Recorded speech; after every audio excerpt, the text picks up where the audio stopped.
Good morning, welcome back to our channel piles ব্লগে তোমাদের সবাইকে ওয়েলকাম। আর এখন বাজে 7:30। আমি উঠেছি 6:30টার সময়, উঠে সমস্ত কাজ কমপ্লিট হয়ে গেছে আজকে। আর পুচকিটা ঘুমিয়েছিল, বৃন্দা ঘুমিয়ে থাকার জন্য আমি মোটামুটি সব কাজ করে ফেলেছি। এখন হচ্ছে আজকে একটা জায়গায় যাওয়ার কথা আছে, তো যদি যাই সেটাও তোমাদের সাথে শেয়ার করব। তো এখন আমি কি কি নিব ওর জন্য সেটা একটু গোছাতে হবে। ওর বাবার কাছে আছে, ওর বাবা আবার পড়াতে যাবে, তো তার আগেই করে ফেলতে হবে। তো চলো কি কি করি না করি সেটা তোমাদের সাথে শেয়ার। সকালবেলা এই যে এখন যে আমি একটু নিজের মানে হেয়ার কেয়ারটা করলাম, এই খালি জাস্ট একটু আছড়ে নিলাম, মাথায় তেল দিয়েছিলাম, তো এইটুকুনি করি সারা দিনে। আমি আর টাইমই পাই না। তোমরা হয়তো দেখবে আমার পুরো ব্লগে মাথার ওপরেই চুলটা বেঁধে রাখি। আজকে যেহেতু একটু বেরোবো, তাই পুচকির জামা কাপড়গুলো একটু ঠিক করে নিলাম। ও তো জামা কাপড় বলতে এই পুরো ওঠা হয়ে গেছে। এই যে পাপা গুড মর্নিং করে দিতে হবে না? যাই হোক, তো মোটামুটি ওটা তো রেডি হয়ে গেছে। কি কি নিব না নিব সবটা রেডি হয়ে গেছে। এখনও বেড ক্লিন করিনি, অন্ধকার অন্ধকার আসছে। এখন হচ্ছে ওরগুলো রেডি করলাম। আমি তো শাড়ি পরবো, কারণ শাড়ি পরে কমফোর্টেবল। বাইরে একটু ওকে যেহেতু আমি ব্রেস্ট ফিড করাই, সেই জন্য শাড়িটাই কমফোর্টেবল। তাও আমি একটু জাস্ট রেডি হয়ে আছি। এখন একটু নিচে যাব, দেখি কি কি কাজ আছে না আছে, ওগুলো গিয়ে করি। আর ওকে বাবার কাছে দিতে হবে। এই যে বাবা, এই যে দিয়ে তারপরে তো চলো রেডি ফেডি হই, তারপরে তোমাদের সাথে কথা বলতে আসি। তা মোটামুটি আমি রেডি হয়ে গেছি, একদম সিম্পল, কেননা একটা কাজে যাচ্ছি, তো সেই জন্য অত সাজগোজের ব্যাপার নেই। আমি শাড়িও পরে নিয়েছি, যে এই শাড়িটা পরেছি। তোমাদেরকে ফুল লুকটা পরে একটা দেখিয়ে দেবো। আমি তো ওরকম সাজিও নি, জাস্ট লিপস্টিক দিয়েছি, একটু কাজল পরেছি। আর কুচিটাকে রেডি করিয়ে দিয়েছি, ও নিচে চলে গেছে। তো চলো এবার যাওয়া যাক নিচে। সবই মোটামুটি নিয়ে নিয়েছি, এখন শুধু একটু মানে জাস্ট একটু রেডি হবে নিচে কিছু, তারপরে বেরিয়ে যাবো।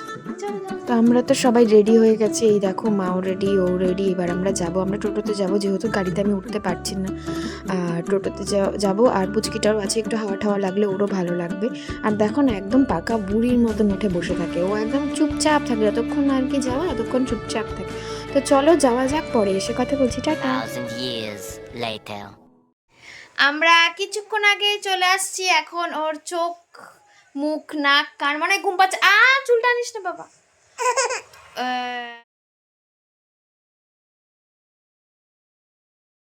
কালকে যে ব্লগটা শুরু করেছিলাম সেটা তো কালকে মানে জার্নি করে যাওয়ার পরে, তারপরে ওর পুচকিটার না একটু শরীরটা খারাপ লাগছিল, আমারও শরীরটা প্রচণ্ড খারাপ লাগছিল, একটু কাজও ছিল।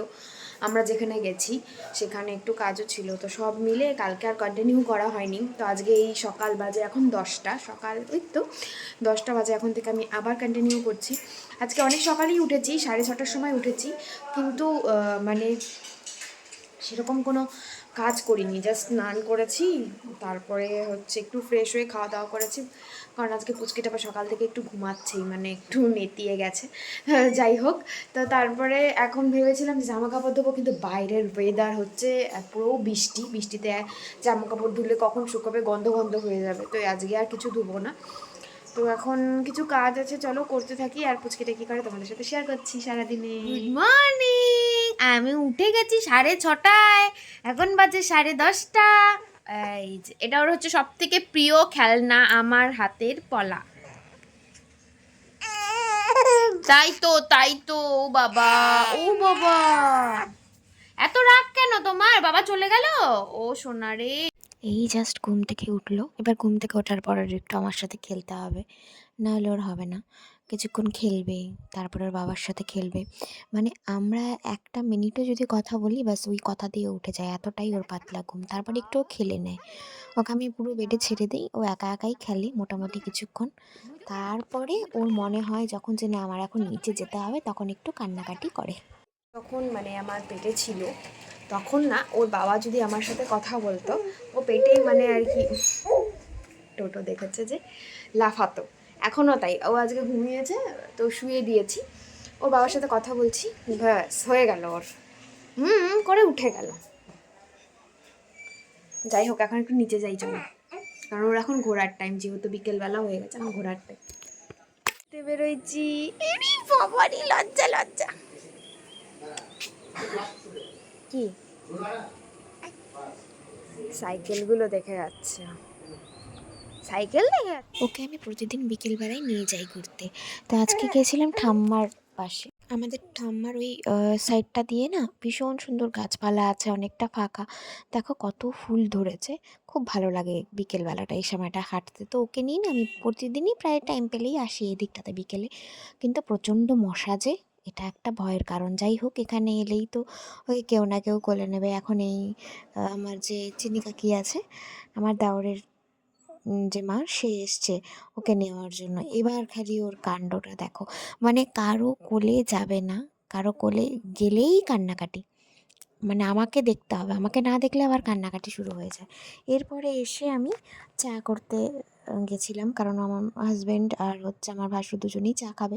তো চা করে নিয়ে তারপরে আবার আমার পুচকিটাকে নিতে হবে, কারণ অনেকক্ষণ হয়ে গেছে ও খায় না, তো খাওয়াতে হবে। তাই ভাবলাম না, একটু চা করে নিই, ততক্ষণ ও একটু বাবার সাথেও থাকতে পারবে। ওর আবার মাঝে মাঝে একটু বাবাকেও প্রয়োজন হয়, মাকে সবসময় হলে তো হয় না। যাই, তারপরে আমি চা করে দুজনকে চা দিয়ে তারপরে চলে গেলাম উপরে। কিছু জামা কাপড় ছিল, জামা কাপড়গুলো তুলে নিলাম, কারণ জামা কাপড়গুলো নাহলে অনেকটা বেলা হয়ে গেলে আবার ধুতেই হয়। সেই জন্য জামা কাপড়গুলো তুলে নিলাম। ও একটু নিচে ওর দাদু ঠাম্মার কাছে আছে, তো ভাবলাম যে না, আমি কাজগুলো যেগুলো আছে সেগুলো করে নিই। কারণ ও যখন আমার কাছে না থাকে, একটু কেউ ধরে, তখন মনে হয় আমি বিশ্বের সমস্ত কাজ করে ফেলবো একবারে। কারণ সারাদিনে অনেক কিছু কাজ থাকে যেগুলো হয়তো আমি করতে পারি না, ওকে রাখতে হয় যেহেতু। মাই মোটামুটি রান্নাবান্না সব কিছু করে, আর ঘরটাও সবসময় অগোছালো থাকে, ভালো লাগে না। আর এই জিনিসটা দেখো, তোমাদেরকে তো আমি দেখিয়েছিলাম, এটা আমি ঘরের ভেতরে রাখতাম, বাট কিছুদিন হলো বাইরে রেখেছি। উপরে কিছু জামা কাপড় আছে, জামা কাপড়গুলো একটু ঠিক করে নিই, আবার নাহলে সেদিনের মতন ধুতে হবে। যদিও অত ঠিক করার কিছু নেই, জাস্ট ভেতরে মেলে দিলেই হবে, ঠিক করতে হবে না। তোমাদের সাথে একটা জিনিস, আমাদের এই গাছে না যখন আমি পুজো দিই তখন প্রচুর ওয়েট করে থাকি যে এই গাছে কবে ফুল ফুটবে, কিন্তু তখন আমার একটা দুটো এরকম ফুল ফোটে। আর এখন আমরা কিছুদিন পুজো দিতে পারবো না, কারণ আমাদের একটু মানে একজন মারা গেছে আমাদের মধ্যে একজন।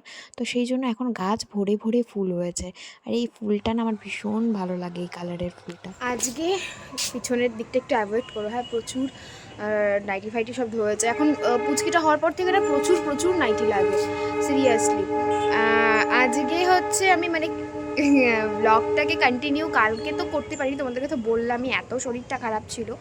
তো আজকে ভাবছি যে আজকে ব্লগটা কন্টিনিউ করে আজকে এডিট করে আজকেই পোস্ট করব। কারণ হচ্ছে মাঝখানে যদি গ্যাপ পড়ে যায় না, তাহলে আবার রিচটা কমে যায়। তো সেই জন্য ভাবলাম যে না, আমি যতটুকুনি যেটাই করি না কেন তোমাদের সাথে সেটাই শেয়ার করব।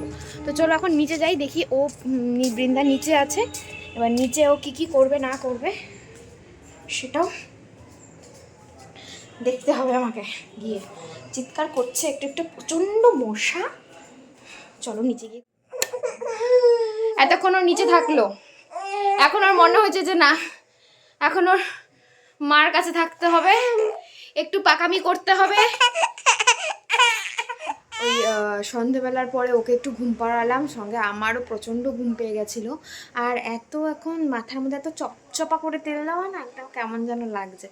তো যাই হোক, এখন যাব নিচে, ও নিচে গেছে একটু খেলতে, খেলাধুলা করবে এখন ওর দাদু ঠাম্মার সাথে। তো আমরা তখন একটু বেডটা করে তারপরে আজকে যাব, তাহলে মানে তাড়াতাড়ি হবে আর কি। কোনোদিন বেড করে যাই না, ও নিচেই থাকে। তো চলো আগে পেট ফেট করি, একটু নিজেও ফ্রেশ হবো, তারপরে এত ঘুম পাচ্ছে। যাই হোক, চলো দেখতে থাকো। তারপরে আমি চুপ করে একটু পাঁপড় ভাজা নিয়ে বসে গেছিলাম, যদিও আমার এগুলো খাওয়া বারণ, তাও আমি একটু খেতে বসে গেছিলাম। এখন হচ্ছে করবো রান্না, রাত্রের রান্নাটুকুনি আমি করি, মানে অল্প স্বল্প রান্না থাকলে করি, কারণ পুচকিকে রাখে তারপরে রান্না করাটা সম্ভব নয়। এই জন্য মা সারাদিন রান্না ঠান্না সব মা এদিকটা সামলায়, আর আমি হচ্ছে রাত্রের রান্নাটা একটু করি, কারণ মারও তো রেস্টের প্রয়োজন। যাই হোক, তো চলো এখন ভাত হবে, আলু ভাজা হবে, ডাল হবে, আরও কী কী হবে জানি না, মনে হয় ভাত আর আলু ভাজাই হবে। তাই চলো এগুলো করে ফেলি তাড়াতাড়ি, আবার না হলে ও আবার কান্নাকাটি শুরু করে দেবে। আমি যেভাবে ভিডিওতে ফাস্ট ফরওয়ার্ড করে দেখাচ্ছি এরকম করে যদি লাইফটা সত্যিই চলতো তাহলে খুব ভালো হতো। মানে এখন আমার এটাই মনে হয়। যাই হোক, ভাত হয়ে গেছে, আলু ভাজাও অলমোস্ট কমপ্লিট। তারপরে আমি এলাম, দেখো এবার বৃন্দার সাথে সবাই মিলে খেলাখেলি করছে। তোমরা কিন্তু আমার হাজব্যান্ডকে একটু অ্যাভয়েড করো। যাই হোক, এবার ঢুকতেই দেখো আমাদের ঘরে এই সুন্দর সরস্বতী ঠাকুরটা, এটা তোমাদের সাথে শেয়ার করা হয়নি। ঠাকুরের সাথে যে আমার মেয়ের কত কথা, এখানে যখনই আসে তখনই ওর অনেক অনেক কথা থাকে, অনেক অনেক কথা বলে মানে ঠাকুরের কি বাবা। যে বলে আর না বলে করতেই থাকে। আর আমার এই জিনিসটা এত বেশি ভালো লাগে। তো চলো তোমরাও একটু শুনে অনেক নাও গল্প কি ওর কি কথা ঠাকুরের বলে। সাথে, প্রচুর কথা। সোনাটা আধা ঘন্টা ধরে ঘুম পাড়ানোর চেষ্টা করার পর, এই তাকা তাকা, লজ্জা পাবি না, লজ্জা পাবি না বাবা, তাকা। এই যে মুখটা দেখতে পাচ্ছ?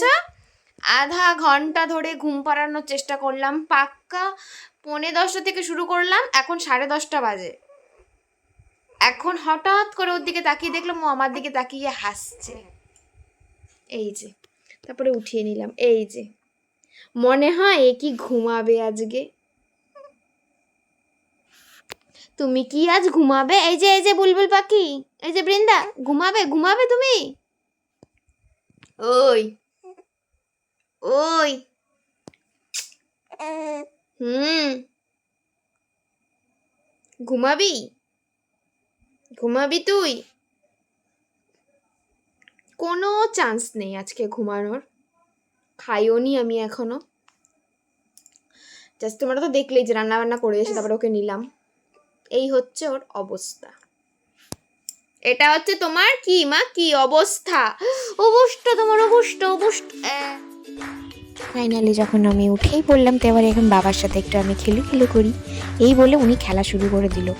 এখন বাজে 11:10, এখনও খেলা শুরু করলো। কখন যে ওর খেলা থামবে জানি না। দেখো হেসেই যাচ্ছে আমার।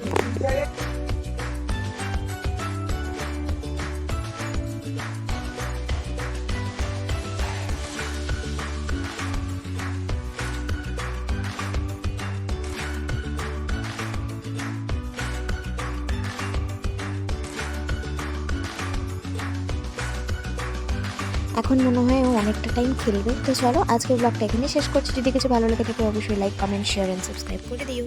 টাটা, আবার আসছি কালকে একটা দারুণ সুন্দর ব্লগ নিয়ে। সঙ্গে থেকো, পাশে থেকো, দেখতে থাকো।